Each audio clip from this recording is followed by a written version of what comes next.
नमस्कार दोस्तों, स्वागत है आप सभी का एक बार फिर से पोस्टल स्टडी के ऑनलाइन चैनल पे। तो दोस्तों, जैसा कि आपको पता है, हमारी आज जो रेगुलर क्लासेस चल रही है पीओ गाइड 2 की, उसमें आज का जो हमारा लेक्चर है वो पीओ गाइड 2 से आखिरी लेक्चर होगा दोस्तों। तो आज हम पढ़ेंगे सेक्शन 10 के बारे में।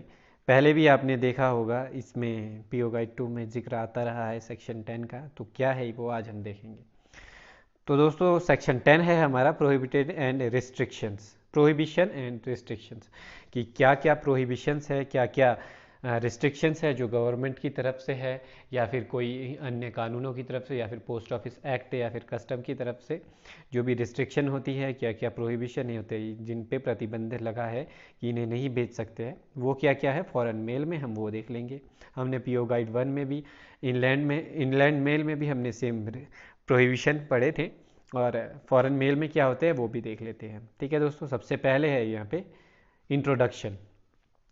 किस चीज़ का इंट्रोडक्शन दिया जा रहा है यहाँ पे पोस्ट ऑफिस गाइड 2 की तरफ से, प्रोहिबिशन और रिस्ट्रिक्शंस का, कि क्या क्या निषिद्ध चीज़ें हैं या फिर प्रोहिबिशंस हैं। तो सबसे पहले देख लेते हैं अंडर वेरियस लॉज। ठीक है दोस्तों, under various laws and international agreement. तो जो इंट्रोडक्शन है इसका वो ये ऐसे है, शुरू होता है कि ये बहुत से कानूनों के अंदर और इंटरनेशनल जो एग्रीमेंट्स है ना, उनके अंदर ये प्रोहिबिशंस लागू होते हैं। Transmission of different types of goods in और आउट ऑफ इंडिया, सेक्शन 12। ठीक है दोस्तों, तो इसमें कहा जा रहा है कि जो ट्रांसमिशन है डिफरेंट टाइप्स ऑफ गुड्स का, यानी कि गुड्स जैसा कि आपको पता है सामान होता है, अलग अलग प्रकार के सामानों का जो ट्रांसमिशन है, यानी कि उनका यातायात अंदर और बाहर इंडिया से, इंडिया में आना और उनका जाना, वो सभी देखेंगे हम। इसमें कोई रिफंड नहीं होता है प्रोहिबिशन के और रिस्ट्रिक्शंस में, और कोई डिपार्टमेंट की इसमें नो रिस्पॉन्सिबिलिटी ऑफ डीओपी। ठीक है दोस्तों, डिपार्टमेंट ऑफ पोस्ट की इसमें कोई रिस्पॉन्सिबिलिटी नहीं होती है। यदि देख लीजिए क्यों नहीं होती है, क्योंकि अगर आपने कोई रिस्ट्रिक्शन वाली चीज़ भेज दी तो उसमें डिपार्टमेंट की कोई गलती नहीं है, कोई भी उनकी लाइबिलिटी नहीं रहेगी, क्योंकि आपकी तरफ से वो मिस्टेक हुई है, आपकी तरफ से नहीं, जो भेजने वाला है उनकी तरफ से। तो हम आगे देख लेते हैं, ये था हमारा इंट्रोडक्शन छोटा सा। तो अगला है हमारा जो ये क्लॉज है उसको, जो ये सेक्शन है उसको बांटा गया है, ए प्रोहिबिशन, इंटरनल एग्रीमेंट। ठीक है दोस्तों, इंटरनल एग्रीमेंट्स क्या है, जनरल प्रोहिबिशन 3 प्रकार के होते हैं। इसमें हमने आपके लिए अच्छे से समझाने के लिए बांट दिया है। सबसे पहला देख लेते हैं हम। ठीक है दोस्तों, ये है nature of category of item. जो प्रोहिबिशन है जनरल में, जनरल प्रोहिबिशंस है जो, उसमें सबसे पहली कैटेगरी है nature of category of item. ठीक है दोस्तों, जो वस्तु की प्रकृति है या फिर उसकी श्रेणी है वो क्या है, किस श्रेणी की वो वस्तु है, क्या उसकी प्रकृति है, वो खराब करने वाली है, जैसे ड्रग्स वगैरह होते हैं वो भी आएंगे इसमें, वो भी हम देखेंगे। दूसरा है इसमें safety of postal staff, equipment, other articles. ठीक है दोस्तों, अगला है इसमें कि पोस्टल स्टाफ की सेफ्टी और इक्विपमेंट, है ना, और अदर आर्टिकल्स, यानी कि जो इक्विपमेंट में ले जा रहे हैं, आपने जो भेजा है, कोई अगर सामान भेजते हैं उससे कोई इक्विपमेंट ख़राब हो जाते हैं, या फिर पोस्टल कर्मी है जो उसकी सुरक्षा को खतरा है, या फिर जो साथ में दूसरे आर्टिकल्स ट्रांसमिशन किए जा रहे हैं उनको खतरा है, तो ये दूसरी कैटेगरी है। और जो तीसरी कैटेगरी है इसमें वो है सोशल ऑब्जेक्टिव्स। सोशल ऑब्जेक्टिव्स क्या है कि सामाजिक जो कारण होते हैं उनके कारण जो प्रोहिबिशन है उनको। ठीक है दोस्तों, तो इन सभी को हम विस्तार से पढ़ेंगे आगे। ये आपके बताने के लिए था कि जनरली 3 तरीके की कैटेगरीज बांटी गई है। तो सबसे पहले देख लेते हैं हम प्रोहिबिशन, नेचर और कैटेगरी। नंबर 1 कैटेगरी, जैसे कि हमने कहा था, इसमें सबसे पहले देख लेते हैं लेटर्स। लेटर्स में क्या है, जैसे कि आपको पता है लेटर पत्र होते हैं, तो पत्र में क्या क्या नहीं भेजा जा सकता है। Should not contain communication to person other than addressee. ठीक है दोस्तों, ये प्रोहिबिटेड है। फॉरेन मेल में हमने ये पहले भी पढ़ा था कि एड्रेसी के अलावा थर्ड पर्सन का जो कम्युनिकेशन है वो पत्र में नहीं होना चाहिए। जैसे कि हमने आगे इसमें कट भी लगाया है आपके समझने के लिए कि जो पत्र है उनमें थर्ड पर्सन की कम्युनिकेशन नहीं होनी चाहिए, यानी कि संचार नहीं होना चाहिए एड्रेसी के अलावा किसी और का, थर्ड पर्सन का कोई कम्युनिकेशन नहीं होना चाहिए। अगला है यहाँ पे should not contain dutiable items. जो पत्र होते हैं उनमें ड्यूटेबल आइटम्स नहीं होनी चाहिए। ड्यूटेबल आर्टिकल्स हैं यहाँ पे। ड्यूटेबल आर्टिकल्स का मतलब क्या होता है, वो चीज़ें जिनमें कोई मूल्य लिखा होता है, यानी कि बिक्री लायक, यानी कि जिनमें कि मूल्य वगैरह लिखा होता है या और जिनमें टैक्स लग सकता है, वो पत्र में नहीं होना चाहिए। Except when address to countries which permit. Exception इसमें यह है कि तभी ये अलाउड है उन कंट्रीज़ के लिए जहाँ पे पत्र में ये जो ड्यूटेबल आर्टिकल्स है वो परमिट करती है, जो कंट्रीज, सिर्फ उनके लिए। ठीक है, तो अगला देख लेते हैं हम। ये पहला था लेटर्स में। लेटर्स में क्या क्या नहीं होना चाहिए। अब है प्रिंटेड पेपर्स में। प्रिंटेड पेपर में क्या क्या नहीं होना चाहिए। Current and personal communication. जो आपके प्रिंटेड पेपर्स आप भेजते हो उनमें करंट कम्युनिकेशन नहीं होना चाहिए और पर्सनल कम्युनिकेशन नहीं होना चाहिए। ठीक है दोस्तों, प्रिंटेड पेपर्स में कोई पर्सनल कम्युनिकेशन और करंट जो अभी फ़िलहाल चल रहा है, कोई अगर कोई मुद्दा है उसके बारे में कोई कम्युनिकेशन नहीं होना चाहिए। अगला है न्यूज़पेपर शुड नॉट कंटेन। ठीक है दोस्तों, न्यूज़पेपर में भी जो है वो कंटेन नहीं होना चाहिए क्या, एडवर्टाइजमेंट। ठीक है दोस्तों, यहाँ पे न्यूज़पेपर शुड नॉट कंटेन, ये एडवर्टाइजमेंट नहीं होना चाहिए। जिन न्यूज़पेपर्स में एडवर्टाइजमेंट होगा वो नहीं होना चाहिए। ठीक है दोस्तों, वो शायद मिसप्रिंट हो गई लाइन यहाँ पे, पर इसमें होगा newspaper should not contain advertisement. जिन न्यूज़पेपर में एडवर्टाइजमेंट होगी वो भी नहीं होने चाहिए इसमें। तो अगला हम देख लेते हैं स्मॉल पैकेट्स। स्मॉल पैकेट्स क्या होते हैं। स्मॉल पैकेट्स क्या होते हैं आप सभी को पता है। स्मॉल पैकेट्स में क्या क्या नहीं होना चाहिए, क्या क्या प्रतिबंधित है यहाँ। सबसे पहले है डॉक्यूमेंट इन करंट और पर्सनल कॉरेस्पॉन्डेंस। ठीक है दोस्तों, डॉक्यूमेंट्स नहीं होने चाहिए किसी पर्सनल कॉरेस्पॉन्डेंस के। ठीक है दोस्तों, डॉक्यूमेंट्स अलाउड नहीं है। दूसरी चीज़ है, ये हमने पहले भी देखा था, टेप्स, वायर्स, डिस्क और रिकॉर्डिंग मीडिया। ऐसी भी कोई चीज़ अलाउड नहीं होनी चाहिए, ना ही कोई टेप, ना ही कोई वायर, या ना ही कोई डिस्क होनी चाहिए, ना ही कोई अन्य प्रकार की रिकॉर्डिंग मीडिया जिसमें आप रिकॉर्डिंग्स भेज सकते हो या फिर कर सकते हो, वो भी स्मॉल पैकेट्स में अलाउड नहीं है फॉरेन मेल में। अगला हम देखेंगे, अगला है यहाँ पार्सल। पार्सल में क्या क्या अलाउड नहीं है। No document recording media of personal communication. ना ही कोई डॉक्यूमेंट्स होने चाहिए पार्सल में, ना ही कोई रिकॉर्डिंग होनी चाहिए, रिकॉर्डिंग मीडिया होना चाहिए पर्सनल कम्युनिकेशन का। ठीक है दोस्तों, तो ये सभी पार्सल में जो है प्रोहिबिटेड है।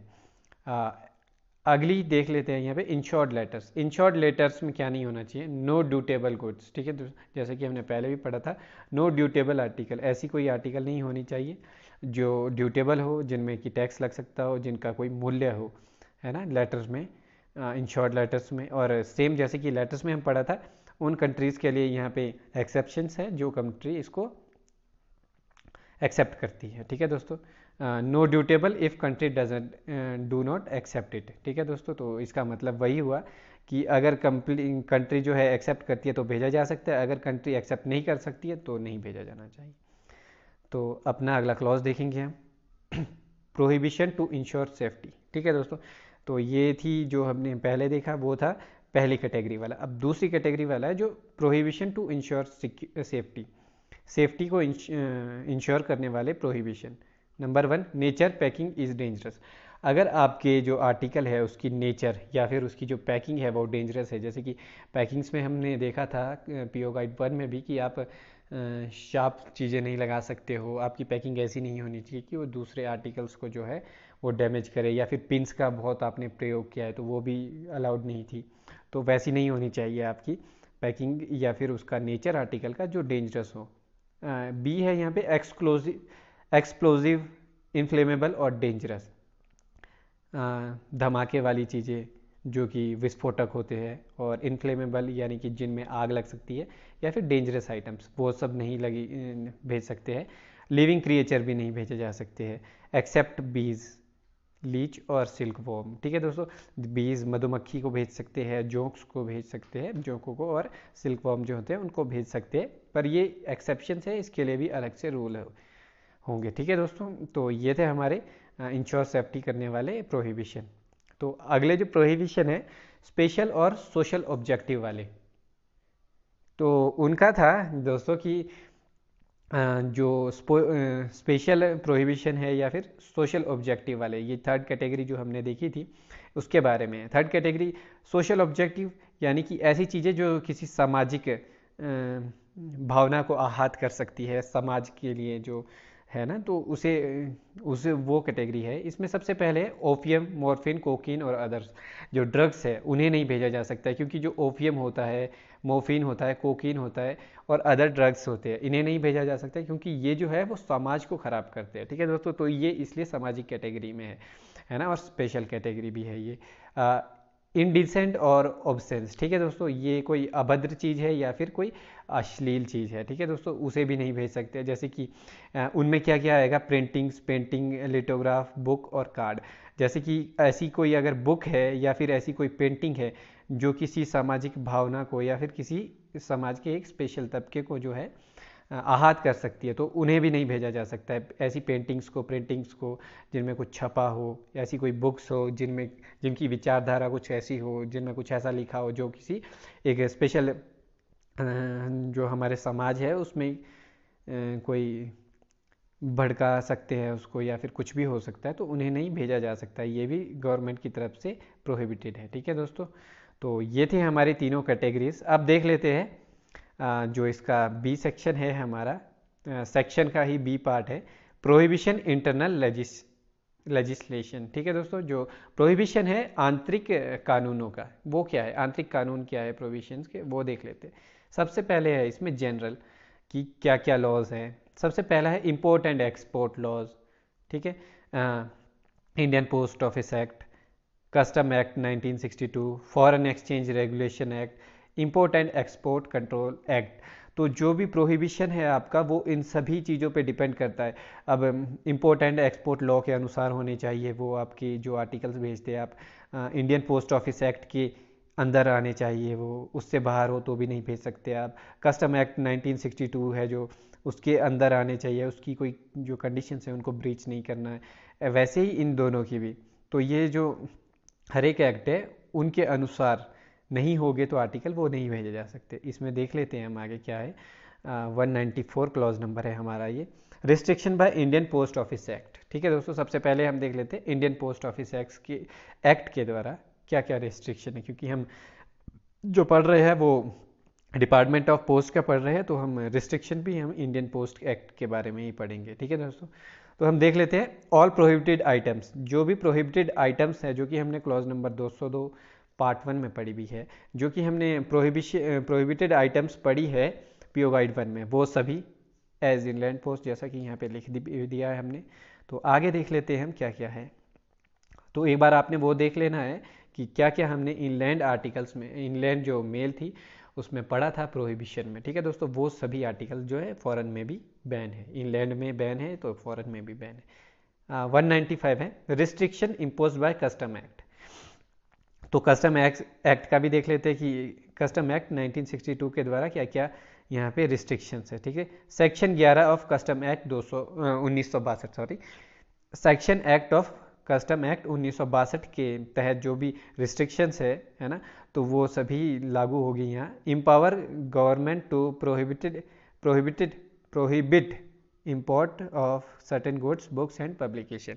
तो जैसा कि हमने पहले भी पढ़ा था कि बुक्स और पब्लिकेशन कोई अभद्र हो तो उन्हें जो हमारा सेक्शन 11 ऑफ कस्टम एक्ट 1962 है वो गवर्नमेंट को ये पावर देता है कि वो प्रोहिबिट कर सकती है, यानी कि बैन कर सकती है किसी चीज़ के, किसी सामान की इंपोर्ट को, बुक के या फिर किसी पब्लिकेशन के इंपोर्ट को। ऐसी कोई, जैसे कि आपने देखा भी होगा कि इंडिया में कुछ ऐसी फिल्में होती है जो कि बैन हो जाती है, कुछ ऐसी बुक्स होती है जो बैन हो जाती है, वो गवर्नमेंट उन्हें बैन करती है क्योंकि उनके द्वारा जो समाज को कुछ खतरा हो या फिर ऐसा लगे अगर, तो ये कस्टम एक्ट 1962 से वो पावर देता है। तो अगला देख लेते हैं restriction by import and export control act. जो import and export control act है तो उसके द्वारा क्या क्या रिस्ट्रिक्शंस है यहाँ वो देखेंगे हम। Inquiry regarding post and inquiry regarding import and export restrictions of India address to controller of import and export new Delhi. जो भी इंक्वायरी है रिगार्डिंग इंपोर्ट एंड एक्सपोर्ट, ठीक है दोस्तों, इंपोर्ट और एक्सपोर्ट यानी कि आयात और निर्यात के लिए कोई भी अगर रिस्ट्रिक्शन के बारे में इंक्वायरी करनी है, कोई भी प्रतिबंधों के बारे में अगर आपको इंक्वायरी करनी है तो वो एड्रेस्ड होंगी। तो वो किससे करनी होगी? Controller of import and export new Delhi. जो इंपोर्ट एंड एक्सपोर्ट के कंट्रोलर है यानी कि ऑफिस है न्यू दिल्ली में, वहाँ से उन्हें करनी होगी। ये क्वेश्चन भी हम आपसे पूछ सकते हैं कि जो आपके टेस्ट होंगे उनमें कि इंपोर्ट एंड एक्सपोर्ट जो कंट्रोलर है वो कहाँ पे है, तो ये न्यू दिल्ली होगा। ये भी ध्यान में रख सकते हैं आप, इम्पोर्टेंट हो सकता है आपके लिए। Export and import of many goods needs valid licence and permission. जैसा कि यहाँ पे लिखा है आगे कि एक्सपोर्ट और इंपोर्ट, बहुत से ऐसे सामान हैं जिनका जो आयात और निर्यात है उसके लिए एक वैलिड लाइसेंस की और परमिट की ज़रूरत है, लाइसेंस या परमिट की ज़रूरत होती है। तो वो कौन देता है आपको? Export and import controller.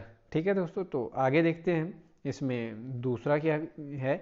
Article are not include in export control order. ठीक है दोस्तों, 1968 ऐसे आर्टिकल्स है ना जो इंक्लूड नहीं है एक्सपोर्ट कंट्रोल ऑर्डर 1968 में। जो 1968 एक्सपोर्ट कंट्रोल ऑर्डर है उसमें जो आर्टिकल नहीं है वो फ्रीली एक्सपोर्ट किए जा सकते हैं, उनको फ्रीली एक्सपोर्ट किया जा सकता है। ये सिर्फ जो एक्ट है वो प्रतिबंधित आर्टिकलों के लिए है। नंबर 3 पे है article include in schedule 1 of export control order 1961। जो आर्टिकल शेड्यूल 1 में है एक्सपोर्ट कंट्रोल ऑर्डर 1968 के, can not be export bye parcel post. वो सभी आर्टिकल पार्सल पोस्ट के माध्यम से एक्सपोर्ट नहीं किए जा सकते, यानी कि उनका निर्यात नहीं किया जा सकता है। ठीक है दोस्तों, यहाँ पे है निर्यात नहीं किया जा सकता, यानी कि भेजा नहीं जा सकता है उन आर्टिकल्स को without licence from ECT authorities. भेजा जा सकता है पर उसके लिए लाइसेंस चाहिए, और किससे चाहिए? इन सभी अथॉरिटीज़ से। कौन सी वो अथॉरिटीज़ है? कमर्शियल सैंपल, गिफ्ट्स और सर्टेन आइटम्स, और है ना अनकरंट सिल्वर कॉइन्स, इन सभी को भेज सकते हैं। ठीक है दोस्तों, इनके लिए आपको अथॉरिटीज़ से, जो इनसे संबंधित अथॉरिटीज़ है उनसे आपको लाइसेंस की आवश्यकता होती। तो हम आगे देखेंगे ए प्रोहिबिटेड आइटम सेंट इंटरसेप्ट। ठीक है दोस्तों, अगर आपकी जो प्रोहिबिटेड आइटम है उसे आप भेजते हैं, है ना, अगर जो प्रोहिबिटेड आइटम है उसे आप भेज देते हैं तो क्या होगा? इंटरसेप्ट, उसको जो है जब्त कर लिया जाएगा। ठीक है दोस्तों, तो आपकी जो आर्टिकल है उसे जब्त कर लिया जाएगा और उसे कस्टम कलेक्टर के पास ले जाया जाएगा। आपके जो कस्टम कलेक्टर होते हैं, वो लाइन शायद इसमें मिट चुकी है, तो जो इंटरसेप्ट किया जाएगा और कस्टम कलेक्टर के पास लिया जाएगा प्रोहिबिटेड आइटम को, और उसके बाद आपको जो है उस पर पनिशमेंट भी हो सकती है। तो आगे देख लेते हैं import of goods by post. ठीक है दोस्तों, अभी एक्सपोर्ट देखा था, अब इंपोर्ट देखे थे। नंबर 5 है ये, under import control order 1955। Under import control order 1955। ठीक है दोस्तों, एक्सपोर्ट कंट्रोल ऑर्डर था 1968। ठीक है, जो हमने देखा भी था 1968, इंपोर्ट कंट्रोल ऑर्डर है 1955। Import of all goods by post allowed. ठीक है दोस्तों, जो इंपोर्ट है पोस्ट बाय पोस्ट के द्वारा, ऑल गुड्स वो अलाउड है। क्या क्या नहीं अलाउड है वो भी देख लेते हैं। Parcel of vegetable seeds of 1 pound, ऐसे पार्सल जो वेजिटेबल सीड के यानी कि सब्जी के बीजों के पार्सल जो कि 1 पाउंड के हैं वो अलाउड नहीं है। पार्सल ऑफ आर्टिफिशियल सिल्क, कृत्रिम रेशम जो होता है उसकी भी जो आर्टिकल है, पार्सल है, वो भी अलाउड नहीं है। बीज मधुमक्खी अलाउड नहीं है और चाय भी अलाउड नहीं है। ठीक है दोस्तों, इंपोर्ट में बाय पोस्ट के माध्यम से। छठा नंबर पे है हमारे import of goods by post is allowed. जो इंपोर्ट है गुड्स का वो पोस्ट के द्वारा अलाउड है if such goods are covered by open general licence by government. अगर, ठीक है दोस्तों, कब अलाउड है? ठीक है दोस्तों, अगर आपने जो सामान मंगवाया है वो ओपन जनरल लाइसेंस जो होता है गवर्नमेंट के द्वारा दिया जाता है इंपोर्ट के लिए, उसके अंतर्गत अगर वो सभी चीज़ें आती हैं तो वो अलाउड है आपका इंपोर्ट। आगे हम देखेंगे एग्जीक्यूटिव इंस्ट्रक्शन इशूड बाय, इसके लिए जो है इंपोर्ट के लिए उसके लिए एग्जीक्यूटिव इंस्ट्रक्शन दी जाती है। एक स्पेशल जो है वो इंस्ट्रक्शंस इशू की जाती है chief control of import and export के द्वारा। जो चीफ है कंट्रोलर इंपोर्ट एंड एक्सपोर्ट के, उनके द्वारा दी जाती है। इंपोर्टेड बाय डिप्लोमेटिक पर्सनल, अगर किसी डिप्लोमेटिक पर्सन यानी कि राजनयिक कर्मी ने कोई चीज़ इंपोर्ट की है काउंसलर ऑफिस परामर्श अधिकारी ने किया है, या फिर ट्रेड कमिश्नर ने किया है, या जो व्यापार आयुक्त होते हैं उन्होंने की है, तो उनके लिए यहाँ पे कस्टम ड्यूटी नहीं लगता है। ठीक है दोस्तों। आगे है repair and re export. Repair और री एक्सपोर्ट कर सकते हैं क्या? यूनाइटेड नेशन ऑर्गेनाइजेशन के साथ। ठीक है दोस्तों, जो यूनाइटेड नेशन ऑर्गेनाइजेशन है उसके साथ किया जा सकता है।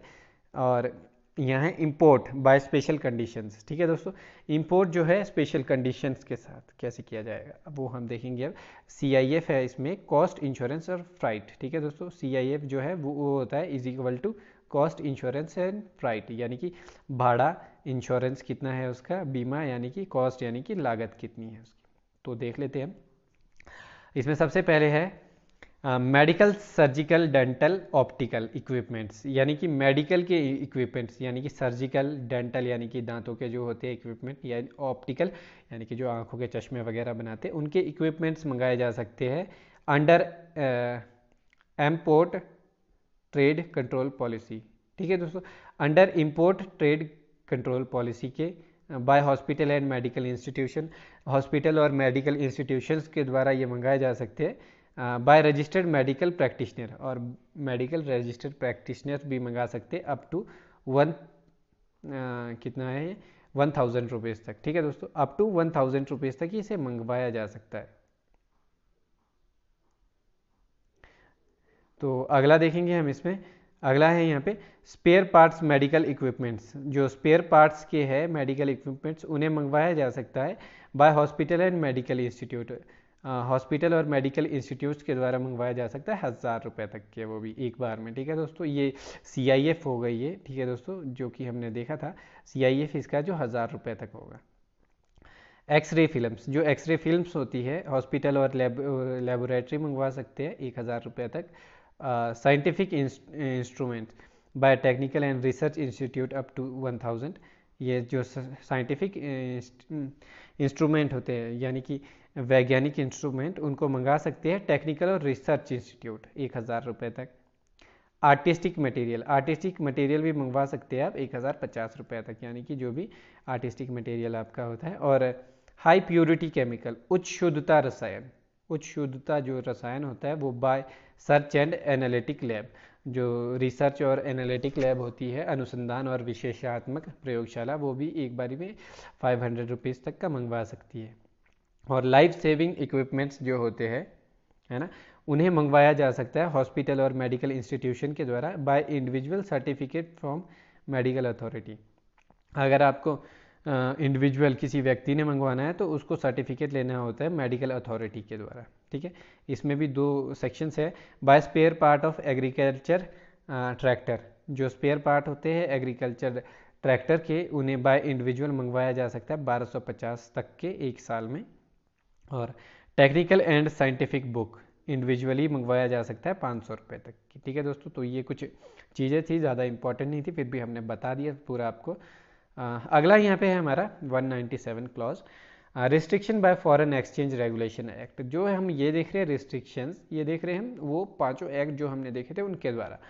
तो अभी जो है हमारा फॉरेन रेगुलेशन जो एक्ट है ना, उसके द्वारा exchange, foreign exchange regulation act. इसमें सबसे पहले import and export of currency notes, जो करेंसी नोट्स होते हैं यानी कि मुद्रा नोट्स होते हैं, उनका इंपोर्ट और एक्सपोर्ट। ठीक है, सबसे पहले है generally special permission by reserve bank of India. जो इसमें स्पेशल जो परमिशन होती है वो reserve bank of India RBI के द्वारा दी जाती है। ब्रिंग्स एंड कॉइन्स, और इसे दिया जाता है कॉइन्स को भेजने के लिए और लाने के लिए, दोनों तरीके से। करेंसी नोट्स, बैंक नोट, हज नोट और नेपाल नोट। नेपाल के जो नोट है, हज के नोट है, बैंक के नोट है, करेंसी नोट है, इन सभी के लिए रिजर्व बैंक ऑफ इंडिया के द्वारा परमिशन होती है, स्पेशल परमिशन। अगला है यहाँ पे import and export of coins, ये भी RBI के द्वारा इसमें जो है परमिशन लेनी होगी, है ना, RBI कर सकता है। Import and export of jewellery of gold, silver, precious stone, ऐसी ज्वेलरी जो कि आपके गोल्ड की है, सिल्वर की है या फिर कीमती पत्थरों की है, उनके लिए fulfil requirement of notification of ministry of finance number 322/1957। जो नोटिफिकेशन है मिनिस्ट्री ऑफ फाइनेंस की नंबर 322/1957 की, उसको फुलफिल करना पड़ता है उसकी रिक्वायरमेंट्स को, यानी कि जो उसमें ज़रूरी चीज़ें हैं उनको फुलफिल करना होता है अगर आपको प्रीशियस ज्वेलरी या फिर स्टोन्स की मंगवाने हैं। ठीक है दोस्तों, ज्वेलरी अदर देन गोल्ड, अगर गोल्ड के अलावा कोई अलग ज्वेलरी है तो आरबीआई के द्वारा परमिटेड होगी। नेपाल 2,000 रुपये पर डे, जो नेपाल है, नेपाल से आप 2,000 रुपये पर डे का ही एक बार में मंगवा सकते हैं एक दिन में।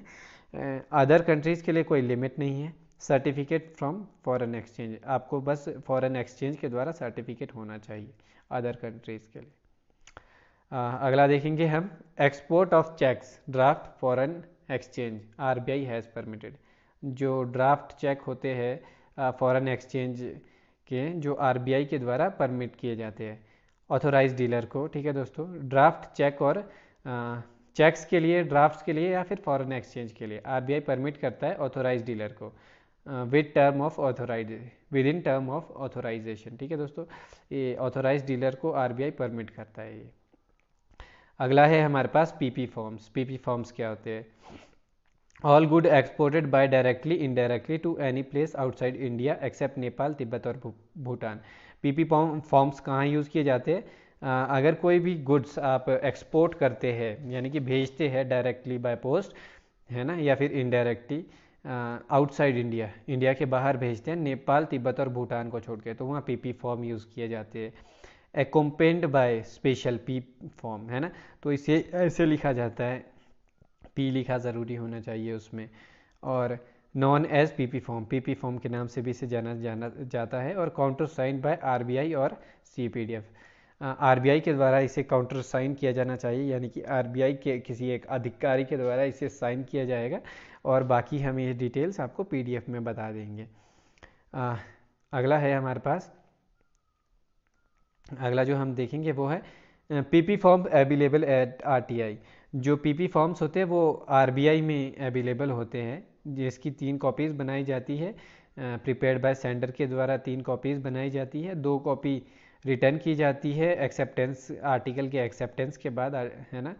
और अगला है वीपी, सीओडी और आर्टिकल, वैल्यू पेबल और cash on delivery articles. All 3 copies will be retained bye PO, जितनी भी 3 कॉपीज़ होगी इसके लिए, वैल्यू पेबल आर्टिकल्स के लिए और सीओडी के लिए, तीनों जो कॉपीज़ है वो पोस्ट ऑफिस के द्वारा रख ली जाएगी। PP form not required, PP form जो है वो रिक्वायर्ड नहीं है। क्यों कब रिक्वायर्ड नहीं है? सर्टिफिकेट इशूड बाय आरबीआई और अदर बैंक, अगर सर्टिफिकेट जो इशू किया जाता है अगर आरबीआई के द्वारा या फिर अदर बैंक के द्वारा, authorise to deal with foreign exchange, किस लिए सर्टिफिकेट इशू किया जाता है? कि उनको अधिकार दिया जाता है डील करने के लिए फॉरेन एक्सचेंज के साथ, तो पीपी फॉर्म की आवश्यकता नहीं है। जो कंटेंट लेस देन 50 रुपीज़, जो कंटेंट है आपका उसमें कंटेंट वो जो है 50 रुपीज़ से लेस का होना चाहिए। Does not involve transaction in foreign exchange, और कोई भी ट्रांजैक्शन इन्वॉल्व नहीं होनी चाहिए आपकी फॉरेन एक्सचेंज में। ठीक है, ये इसके लिए कंडीशन है यहाँ पे। आ गया dispatch under of central government of armed force. Dispatch जो है उसका अगर आपका अंडर सेंट्रल गवर्नमेंट या फिर आर्म्ड फोर्सेस के अंडर होता है तो certificate, article does not involve any transaction in foreign exchange, जो सर्टिफिकेट होना चाहिए आपके पास कि आर्टिकल जो है उसके कोई भी ट्रांजैक्शन इन्वॉल्व नहीं है फॉरेन एक्सचेंज में, signed by gazette officer, gazetted officer, और जो ऑफिसर है उनके द्वारा साइंड होना चाहिए, और officer who can use service stamp, उनके द्वारा होना चाहिए साइन, गेजेटेड ऑफिसर के द्वारा जो कि वहाँ पे उस समय कार्यरत है, या फिर ऑफिस उस ऐसे ऑफिसर के द्वारा होना चाहिए जो सर्विस स्टैम्प्स यूज़ करते हैं। जैसा कि हमने ऑफिशियल मेल वाले आर्टिकल में पढ़ा था पीओ गाइड 1 में कि कौन कौन से ऑफिसर जो है वो हाई लेवल के ऑफिसर सर्विस स्टैम्प्स को यूज़ कर सकते हैं, जिनमें OIGS लिखा होता था, on India government service stamps ये होती है, तो उन ऑफिसर के द्वारा ये साइन होना चाहिए। पेस्टेड ऑन आर्टिकल आउटसाइड, और आर्टिकल के आउटसाइड में लिखा बाहर लगा होना चाहिए, चिपकाया होना चाहिए। Certificate from RBI waiving PP form, certificate जो होता है आरबीआई का वो होना चाहिए या फिर पीपी फॉर्म होना चाहिए, waving PP form.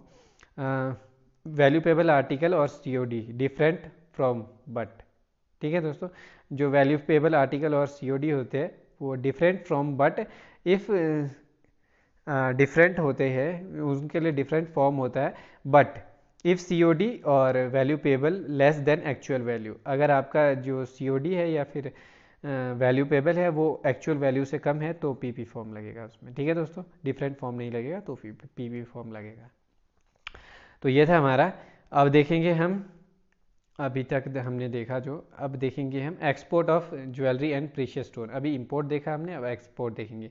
Same as ई, जैसा हमने ई में देखा, यानी कि ई क्या था हम वो देख लेते हैं पहले, है ना। ई पीपी फॉर्म के मामले में जैसे हमने देखा वैसे ही इसमें भी होगा एक्सपोर्ट में, इंपोर्ट में जैसा था वैसे ही एक्सपोर्ट में।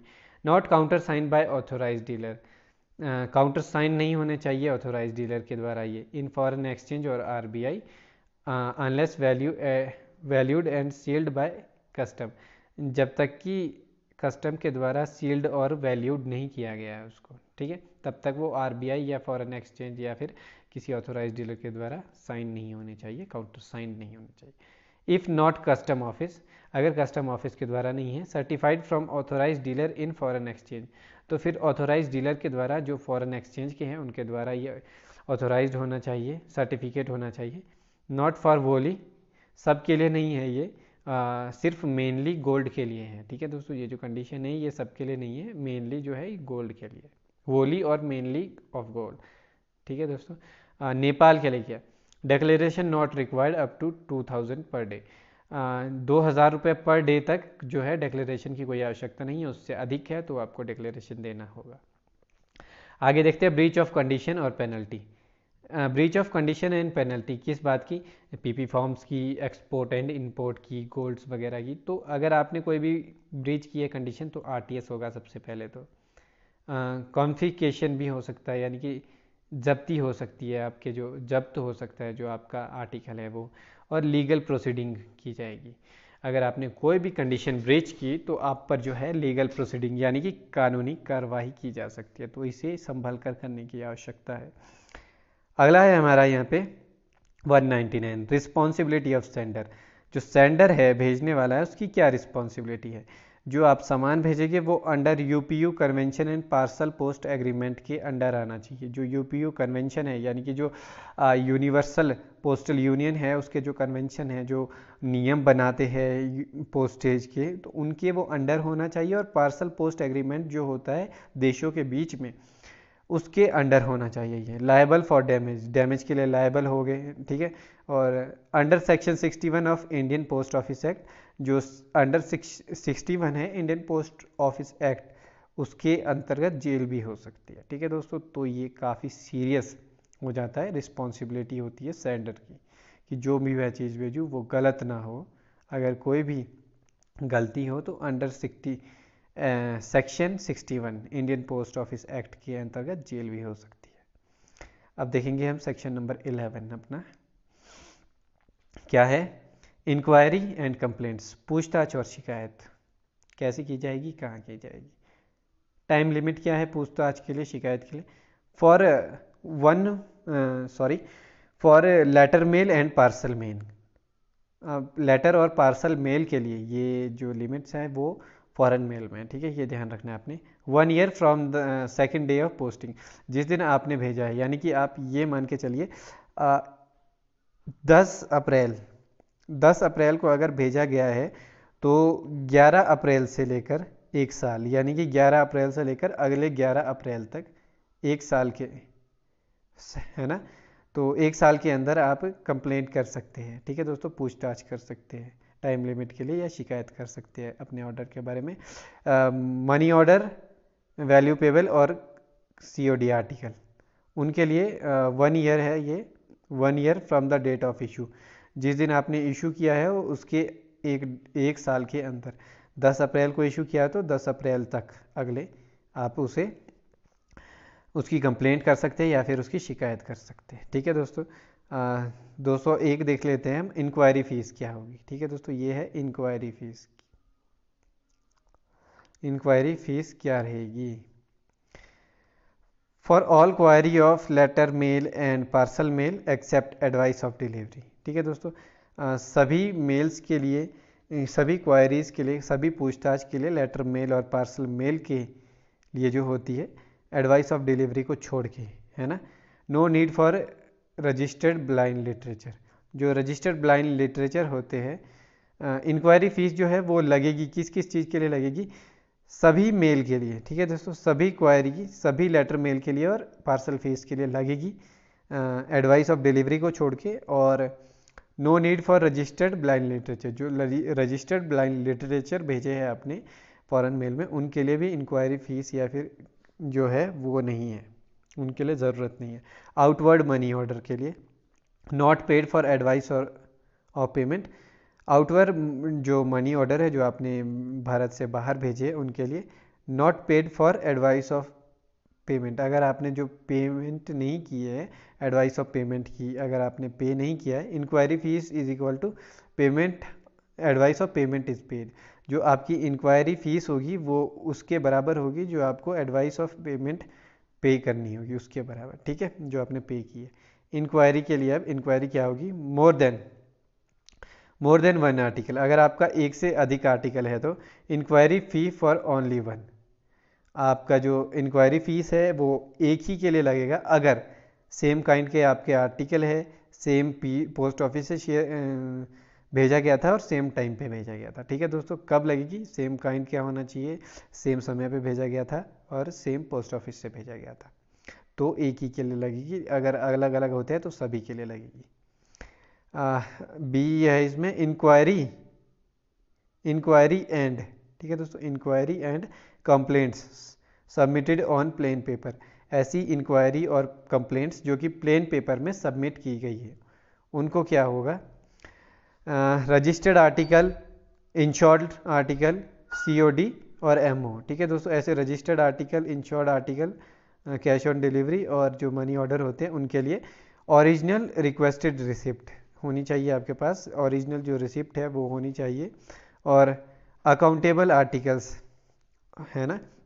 तो अगला है postal orders, counterfoil, inquiry complaints. जो इंक्वायरी और कंप्लेंट्स हो उनके लिए क्या होना चाहिए आपका, फुल डिटेल्स होनी चाहिए आपके पास, डेट ऑफ पोस्टिंग की, office of posting, registered number क्या है उसका, इंश्योरेंस वैल्यू कितनी है और एड्रेस क्या, सेंडर का एड्रेस ही क्या क्या भेजा था, ये फुल डिटेल्स आपके पास होनी चाहिए अगर आप कोई इंक्वायरी और कंप्लेंट करना चाहते हैं।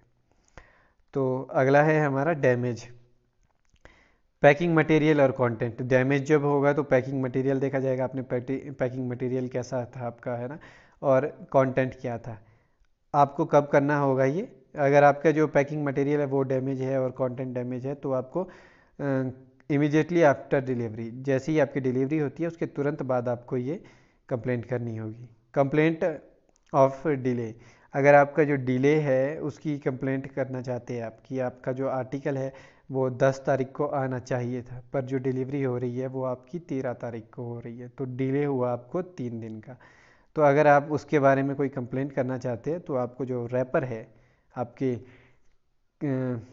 आर्टिकल का तो उसे लाना होगा, ठीक है। तो ये था हमारा कंप्लेंट्स एंड इंक्वायरी। अब देख लेते हैं आगे जो हमारा है inquiry concerning articles posted in other countries. जो इंक्वायरी है किसी उस आर्टिकल्स के बारे में करना चाहते हैं आप जो कि अदर कंट्री में भेजा गया है, सेम एज 201 क्लॉज, जैसा कि हमने पिछले क्लॉज में पढ़ा तो सेम उसका भी होगा।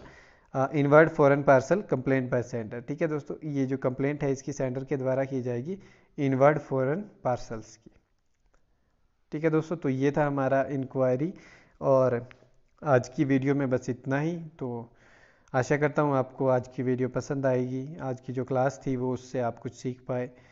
अगर आपके कोई भी सवाल है इससे रिलेटेड तो आप भेज सकते हैं हमारे कमेंट बॉक्स पे और मिलते हैं आपसे अगली वीडियो पे। तब तक आप अपना ध्यान रखिए, वीडियो को लाइक कर दीजिए और शुभ रात्रि।